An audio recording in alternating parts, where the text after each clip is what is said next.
অভিযোগে এই ছুরিকাঘাতে হত্যা করা হয় প্রাইম এশিয়া বিশ্ববিদ্যালয়ের শিক্ষার্থী পারভেজকে।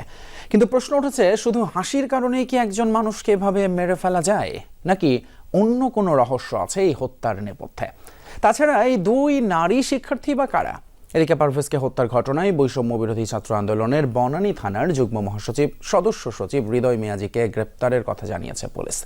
পারভেজ হত্যা নিয়ে বিভিন্ন প্রশ্নের উত্তর খুঁজেছেন সহকর্মী আশিক মাহমুদ, ছবি তুলেছেন নির্মল চন্দ্র। প্রাইম এশিয়া বিশ্ববিদ্যালয়ের শিক্ষার্থী জাহিদুল ইসলাম পারভেজ হত্যাকাণ্ডের সূত্রপাত এখান থেকেই।